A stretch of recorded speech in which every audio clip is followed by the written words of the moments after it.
you're gonna die never even trying to reach your full potential. This was the life that you were supposed to live, but you didn't try. Those of you who are listening to this, whoever hear this, you will not find toughness in a comfortable environment. You will not find it. The only way you find it is to drown yourself in a position where you're just out of sorts. We all have two people, and I'm not saying you're crazy.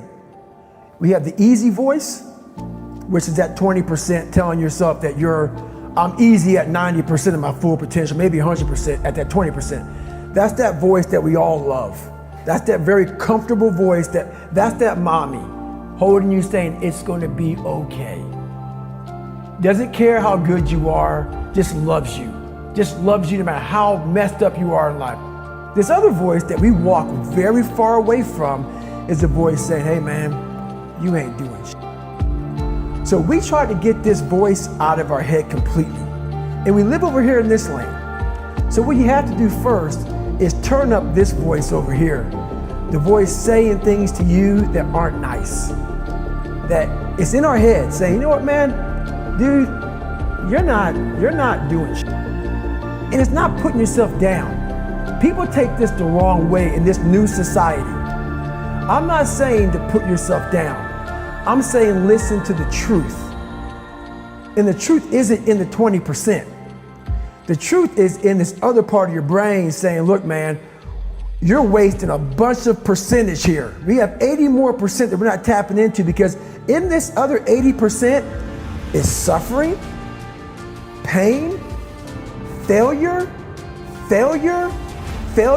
self-doubt, darkness, and then a whole bunch of light. But to get to this light, you gotta go through all of this shit. So a lot of us know that. I can get over here, but over here, man, this is much better because I gotta go through this journey that is not fun. This from 20 to 100%, this in between is not fun. So we decide to live over here. So everybody goes, how do you do that? You know exactly how to do that.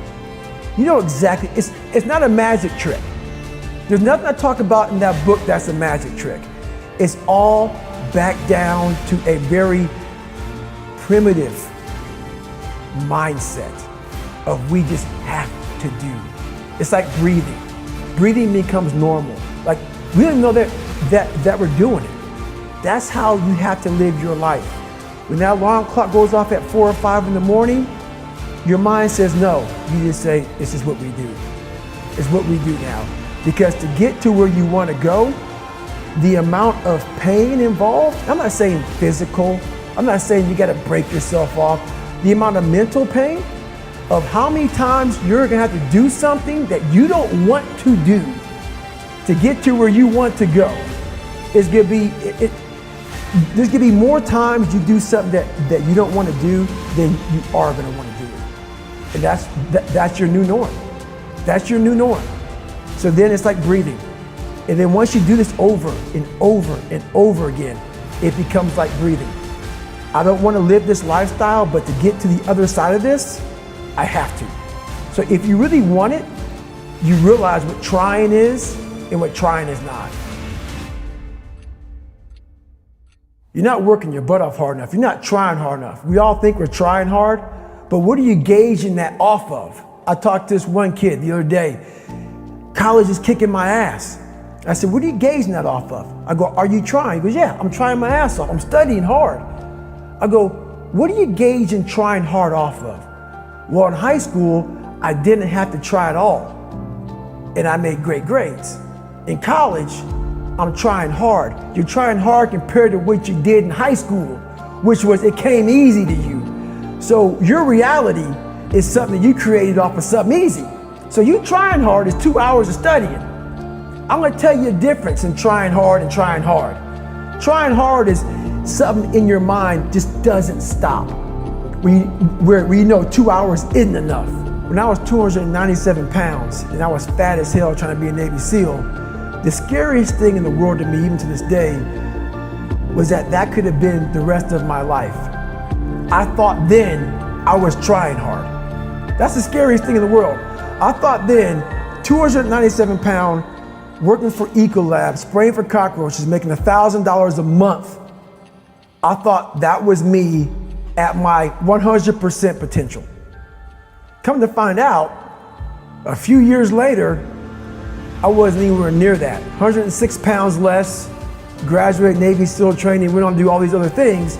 Looking back on that, that was me trying hard. That's why people gotta understand, what is in us, we have no idea until we start trying hard. And I mean really trying hard, where you're obsessed with, hey, this is my new norm. This isn't always fun. It's not always meant to be fun. And that's when you know you're trying hard.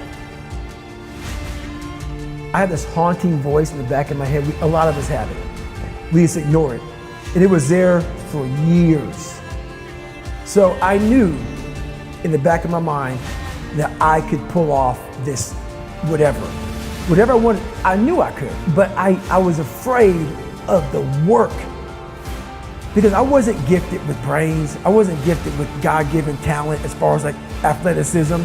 So I knew to get to where I had to go, to be on the same playing field as these men, to even try out for this program, I knew the work was gonna be something that I didn't want to even attack. So I was just putting it off. But yet you did it. Because it haunted me. The voice in my head said, you know what, man, you're gonna die never even trying to reach your full potential. I developed a reality that wasn't real. That's the thing we always do. We can have a great life, but we always build this reality around the one thing we don't have. So therefore, our great life, we don't even see it. We see the one piece of clothing we weren't able to get versus the amazing things we have. So we focus on that. I was the king of focusing on the one bad thing in my life. The one bad person called me nigger. Everything bad, I focused on that. But over here was a beautiful reality of my life. Even though I came from nothing, where I could have taken my mind for the possibilities of where I can go if I work harder. That was all over here, but I lived in the filth over here. This was the life that you were supposed to live, but you didn't try. Just by going to war with myself every day and putting these challenges and these goals and these obstacles, these insurmountable obstacles. So it wasn't about losing 106 pounds. Me losing 5 pounds was an accomplishment. Me losing 10 pounds and then 50 pounds. And then the more I did this, the more I gained confidence. And then the more I gained confidence, the more I realized, these Navy SEALs, man. These guys can't do what I'm doing right now. I had no coach, had no trainer, had no money. I didn't know how to lose weight. I had no knowledge of what I was doing. I was just working. I was just sacrificing. And then through that, all these different tools started coming up. But I would have never found these tools if I didn't put myself in a very uncomfortable place. We all look for toughness. We all want it, but we look for it in a comfortable environment. You will not find toughness in a comfortable environment.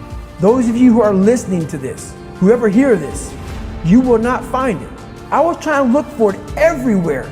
The only way you find it is to drown yourself in a position where you're just out of sorts, where you can't swim and you're drowning. Where you're drowning. You're drowning in life. But you say, you know what, man? Dad, I'm gonna figure out how to backstroke or something. And then through figuring out all these tools, your mind starts to, when you quit, your mind does this. Because you're out. Once you say, I'm not gonna quit, this is the 40%. When you quit, your mind says, we're done. So it doesn't expand. There's no expansion when you quit. When you say, F you, this sucks, I'm drowning, I'm miserable, I'm suffering, I'm broken, but I'm not going anywhere. What happens to your mind is it does this. It says, he's not leaving. So we gotta expand, we gotta grow, We got to figure this thing out. So then these compartments in your brain start to they have to work. They have to work.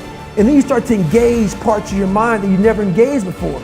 But you can't engage it by sitting back in these nice chairs, drinking this nice water, talking to you, talking about what I want to do. That's where the 40% thing comes in. It comes in when you're in suffer mode and you say, I'm not going to quit. You're forcing your brain now to operate on a level it's not used to, but then it becomes used to it.